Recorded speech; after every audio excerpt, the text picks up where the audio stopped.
हम वो हैं जो हमारी सोच ने हमें बनाया है। तो आप इस बात का ध्यान रखिए कि आप अपने बारे में क्या सोचते हैं। गुड मॉर्निंग एवरीवन, कैसे हैं आप सभी। आई होप कि सब लोग ठीक होंगे। और सुबह के अभी 5:15 हो रहे हैं। बाबू मेरा अभी सो रहा है, तो मैं आज करने वाली हूँ अपना पहला स्लॉट पढ़ाई का। देखिए अभी 5:15 हो रहा है। जग तो मैं 4:30 बजे ही गई थी, 4 बजे, लेकिन मेरा बाबू जगा हुआ था, इसलिए मैं पढ़ाई नहीं कर पा रही थी। अभी वो सो गया है, तो मैं अपना कंटिन्यू कर रही हूँ अपना बुक। और मैं बाल विकास शिक्षा शास्त्र का अध्ययन करूँगी लूसेंट से, और ये पहला स्लॉट है मेरा। तो आज के वीडियो में मैं आपको बताना चाहती हूँ, जो मेरे व्यूवर्स नए हैं उनको मैं बता दूँ कि मैं टीचर की प्रिपरेशन करती हूँ और मेरे पास 2 बच्चे हैं अभी। और मुझे हमेशा अपने बच्चे के हिसाब से चलना होता है। बच्चे जो हैं वो हमारे हिसाब से कभी नहीं चलेंगे, तो हमें अपने टाइम को इसी तरीके से मैनेज करना है। और आज मैं आप सभी को एक बहुत ही इम्पोर्टेंट बात बताने वाली हूँ। खुद की रेस्पेक्ट करने के लिए, खुद की वैल्यू को समझने के लिए। जैसे आप देखिए, अगर आपकी शादी हो गई है, अगर आपके बच्चे हैं, अगर आप 30+ हैं, या फिर आप जिस तरीके के भी मतलब लेडीज़ हैं, अगर आपकी शादी नहीं हुई है, अगर आप लड़की हैं, तो आप अपने मन से, अपने दिल से ये क्वेश्चन ज़रूर पूछिएगा कि आपको समाज में किस तरीके से रेस्पेक्ट मिलेगी। आप अगर शादीशुदा हैं तो आपको आपके हस्बैंड के बेसिस पे आपको समाज में रिस्पेक्ट मिल जाएगी, इज्जत मिल जाएगी। तो आप समझ सकते हैं कि आप और आपका क्या, आप क्या वज़न रखते हैं, आपका क्या वजूद है। अगर आपने ये सवाल अपने आप से कर लिया तो आई थिंक सबको जवाब मिल गया होगा कि हमें हमारी इज्जत, हमें हमारी जो वैल्यू है वो, हमें अपनी आइडेंटिटी हमें खुद बनानी है। तो उसके लिए हमें खुद ही मेहनत करने हैं, हमें खुद ही आगे बढ़ने हैं। अभी आपको मैं एक एग्जांपल से बताती हूँ। जैसे देखिए, अगर आपकी तबीयत ख़राब हो गई है, अगर आप बीमार हैं और आपके बच्चे हैं, परिवार है, हस्बैंड हैं, या फिर लड़कियां हैं, तो उनके ऊपर भी जिम्मेवारियां तो होती ही हैं। हम कभी भी जिम्मेवारियों से पीछे नहीं हटते हैं। या आप मायके में रहें या ससुराल में, आपको तो काम करना ही है। तो हम क्या करते हैं कि हम जो इम्पोर्टेंस है वो हम अपने कामों को दे देते हैं। चलो तबीयत ख़राब है, बच्चे भूखे तो नहीं रहेंगे, उनके लिए हम खाना ज़रूर बनाते हैं, अपने परिवार को ज़रूर मैनेज करते हैं, अपने जो डेली रूटीन के काम है वो हम हमेशा करते हैं, लेकिन हम अपने पढ़ाई को नहीं करते। और बहुत सी लेडीज़ हैं जो आलसी बन जाती हैं इस टाइम पे, जो घर के कामों को या सारे कामों को मैनेज कर लेती हैं, लेकिन वो पढ़ने के टाइम उनका मन नहीं करता, उनको पढ़ाई नहीं करना है, उनको मोबाइल देखना है। तो इस तरीके से करके वो अपना टाइम वेस्ट कर देती हैं। तो मैं उन्हीं से ये चीज़ें कह रही हूँ कि अगर वो उस टाइम को, जिस टाइम को अपने दूसरे कामों में हम बेकार करते हैं, अगर उस टाइम को हम खुद के लिए यूज करें, अपने लिए, अपने पर्सनल यूज के लिए, तो हमें हमारा आंसर भी मिल जाएगा और हमें हमारी मंजिल भी मिल जाएगी। आप समझ रहे हैं मैं क्या कह रही हूँ। तो अगर आप इस तरीके से सोचते हैं तो ज़रूर अपने आप मंजिल को पा लेंगे। तो मेरा कहने का ये मतलब था कि हम सारे कामों को मैनेज कर लेते हैं, लेकिन हम अपने जो इम्पोर्टेंस है वो हम अपने पढ़ाई को नहीं देते हैं। अगर जिस भी उम्र में आप हैं वहीं से आप शुरुआत करेंगे तो आपको आपकी मंजिल मिल जाएगी। आई थिंक आप छोटे छोटे बच्चों को, या आप, मैं ये नहीं कह रही कि आप नौकरी ही कर लो। अगर आपके पास, अगर आपकी पढ़ाई इम्प्रूव हो जाती है तो आप अपने आसपास के बच्चों को पढ़ा सकते हो। आप किसी भी तरीके से अपने आप को सेट कर सकते हो, अपनी लाइफ को आगे बढ़ा सकते हो। तो आप अपनी इम्पोर्टेंस को समझिए। बाकी कामों को जैसे आप करते हैं वैसे आप थोड़े थोड़े करके करिए।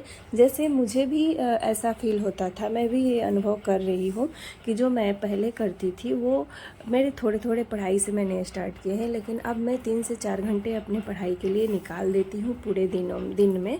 और मैं बाकी के जो टारगेट होते हैं मेरे पढ़ाई का, वो मैं रात को पूरा करती हूँ, लेट नाइट, क्योंकि मैं सुबह में नहीं उठ पाती हूँ। कभी कभी मैं उठती हूँ, लेकिन हर रोज़ मेरे से नहीं हो पाता है, बच्चे मेरे लेट सोते हैं। तो मैं आगे आपको ऐसे भी बताऊंगी कि किस तरीके से आपको पढ़ना चाहिए, जैसे आप अपने टाइम को मैनेज कर सकते हैं। तो छोटे बच्चे हैं, वो आप इस तरीके से मैनेज कर लीजिए कि जब आप उनको, जैसे मैं झूला झुला रही हूँ, अभी मैं खुद पे ही आपको बता रही हूँ जो मैं करती हूँ।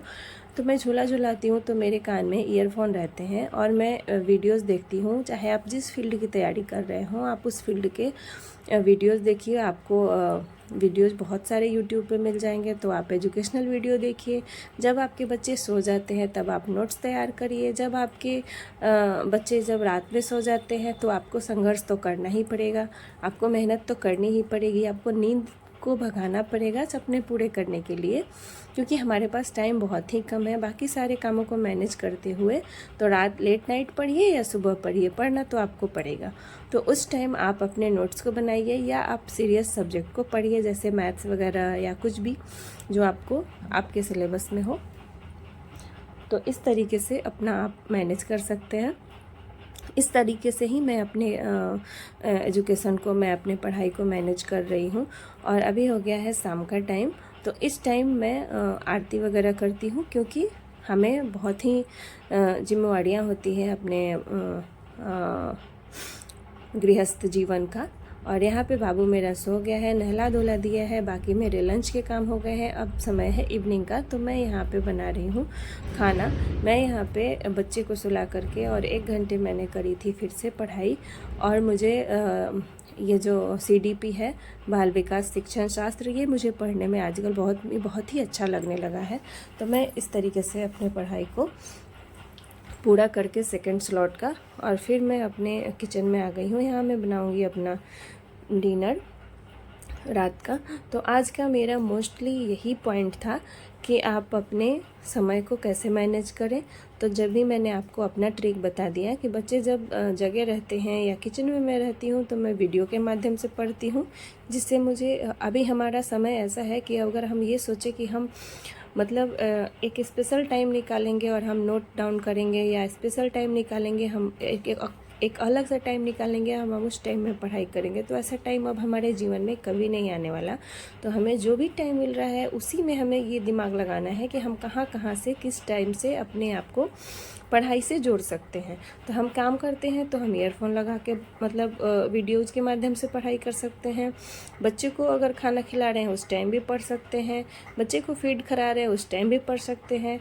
तो इस टाइम से हम वीडियो के माध्यम से पढ़ सकते हैं, और जब बच्चे सो जाएंगे तो हम नोट्स के माध्यम से या बुक के माध्यम से पढ़ सकते हैं, जैसा मैं कर रही हूँ। तो इस तरीके से करेंगे तो आपका टाइम भी मैनेज हो जाएगा और आप पढ़ भी लेंगे और आपका रिवीजन भी हो जाएगा। और इस टाइम अगर जितनी भी आपसे रिवीजन हो जाए, जितनी बार आप एक वीडियो को देख पाएँ उतनी बार देखें, क्योंकि हमें अब ऐसा दिमाग हो गया है कि हमें सुन के बातों को ज़्यादा याद रखना है।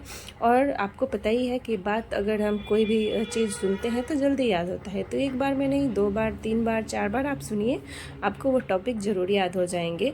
और 2-3 बार सुनने के बाद मल्टीपल आप रिवीजन करेंगे तो आपको बहुत सारे टॉपिक ऐसे होंगे जो ऐसे आपको लिखने नहीं पड़ेंगे और वो क्लियर हो जाएंगे। तो इस तरीके से आप वीडियो के माध्यम से पढ़िए। तो मैं ऐसे ही कर रही हूँ और इसी तरीके से मैं पढ़ रही हूँ। तो यहाँ पे मैं डिनर बनाऊँगी और फिर मैं लेट नाइट की पढ़ाई करती हूँ। और लेट नाइट का मैं वीडियो इसलिए नहीं बना पाती क्योंकि मेरे बच्चे सो जाते हैं और मैं लाइट नहीं जला पाती, तो मैं अलग जा कर के और बैठ कर के पढ़ती हूँ 2 बजे तक। मैं 12 से 2 घंटे मैं रात को पढ़ती हूँ। और सुबह में मैं जिस तरीके से मेरा बच्चा उठता है उस तरीके से मैं पढ़ती हूँ, क्योंकि सुबह मुझे हस्बैंड के लिए लंच भी बनाना होता है और बाकी के बहुत सारे काम होते हैं। दोनों बच्चों को मुझे देखना होता है, खिलाना होता है। तो ये सारी चीज़ें हैं। तो आप भी इस तरीके से शुरुआत करिए, अपने जीवन में आगे बढ़िए और अपनी इम्पोर्टेंस को समझिए कि आपकी आइडेंटिटी, आपका वजूद, आपका रेस्पेक्ट समाज में किस तरीके से बढ़ेगा, किस तरीके से आप बेहतर होंगे। अगर ये क्वेश्चन का आप आंसर ढूंढ लिए अपने आप से तो आप बेहतर कर पाएंगे। Bye bye.